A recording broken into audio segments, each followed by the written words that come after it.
Au Bénin, les coopératives d'utilisation de matériel agricole CUMA attirent désormais l'attention bien au-delà des frontières. Une délégation de l'association des groupements de producteurs d'ovins du Sénégal a effectué une mission d'immersion du 18 au 21 août 2025 pour s'inspirer et bâtir une synergie avec la jeunesse agricole béninoise. La mission a démarré par une présentation générale du modèle CUMA. Puis, cap sur Comé où la délégation a découvert la CUMA de maraîchage, son système de maîtrise de l'eau, ses techniques de production et ses méthodes de commercialisation. Une découverte riche en enseignements, comme l'explique ce membre de la délégation sénégalaise. Par rapport au CUMA du Sénégal, ça diffère. Parce que, au fait, il y a beaucoup de CUMA là-bas, mais il y a 5 CUMA, disons, au Sénégal, mais jusqu'à présent. Donc, nous sommes 10, disons, 10 CUMA, mais au fait, ces types de maraîchage n'ont pas là-bas. Parce que, jusqu'à présent, beaucoup parmi eux n'ont pas la possibilité d'avoir des forages comme ce type de forage, les électricités, les solaires là. Jusqu'à présent, il n'y en a pas là-bas pour pouvoir faire ce type de choses comme ça là. Le lendemain, c'est à Dogbo que la délégation a posé ses valises.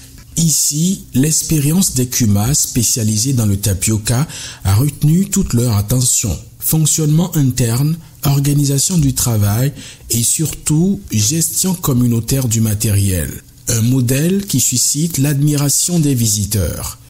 La transformation, c'est impeccable, vraiment. On a goûté, mais ça, c'est un nouveau pour nous. On ne le connaît pas, mais on souhaiterait l'avoir au Sénégal, puisqu'on a appris beaucoup de choses aujourd'hui. Après cette visite, ce qui nous impressionne le plus, c'est le travail dur des femmes. On a vu que l'activité, ce que nous avons vu ici, ce qui nous marque plus, c'est le travail des femmes. D'après cette visite-là, j'ai retenu comment on fait le tapioca et comment on transforme le manioc pour avoir le tapioca.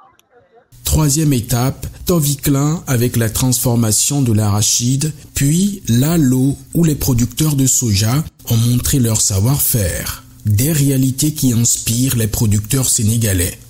léegi nag ñëw fii ci Bénin pour def visite de sens ci diggante CUMA ak suñ CUMA morom yi li ñuy liggéey nag mooy transformation fii biñ fi ñëwee tey ñu ngi fi fekk ñoo xam ne transformation bi ci dëwlin la ñuy liggéey suñ liggéey pare dañuy jël li ci des ñu def ko ay galette balaa ñu koy defar nag dañ koy bojj ba mu set buñ ko bojjee ba mu set ñu foofu ko saaf ko pour mën a rey xob yi ci kaw bu xob yi pare nag ñoom dañ koy def pat ci pat boobu la ñuy mélanger ndox di koy bës ba génne ci diw biñ soxla li def ci pat bi nag moom la ñuy jël def ko ay galette ñu nekk fi daal ci visite de sens CUMA yi li ñuy liggéey ñu mën cee xam dara pour bu ñu ñibbee ñu jëriñoo ko loolu moo ñu indi fii ci Bénin.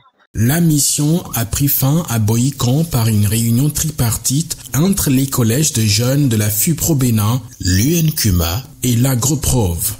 Un moment fort d'échange et de réflexion sur l'avenir. Les points d'attention qui ont été retenus, qu'est-ce que les prochains pas, c'est déjà les analyser et voir en termes d'activité, qu'est-ce qu'il faut proposer aux deux parties, la partie béninoise et la partie sénégalaise.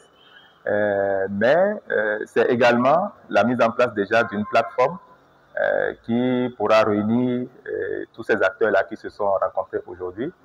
Et avec l'engouement, je suis persuadé que les activités déjà directes vont commencer amplement. Et ça, c'est déjà important au-delà de tout ce que nous ferons en termes organisationnels.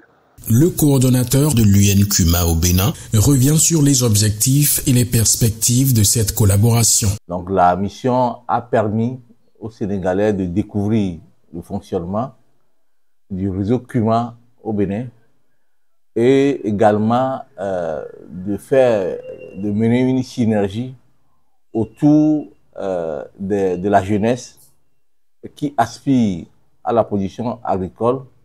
Et cette jeunesse également a fait des échanges avec la jeunesse de la FIPRO, des collègues des jeunes de l'UNCUMA et ceux de Agroprov qui sont venus du Sénégal. La perspective aujourd'hui, c'est d'abord la consolidation des acquis de la deuxième phase du projet. C'est très important pour pérenniser le modèle Kuma. Il faut continuer par renforcer aussi les structures faîtières. Les structures faîtières afin qu'elles deviennent des organisations influentes, capables de représenter et de défendre les intérêts des producteurs. Il faut également poursuivre l'animation des collèges des jeunes pour garantir la relève des générations passées. Il faut également créer des conditions pour diffuser des informations sur ce modèle. Et enfin, il faut promouvoir ce modèle en Afrique de l'Ouest à travers les échanges sud-sud et une coopération renforcée entre pays. 4 jours d'immersion, de découverte et de partage qui ouvrent la voie à une coopération renforcée entre producteurs béninois et sénégalais avec la jeunesse comme véritable levier de développement agricole.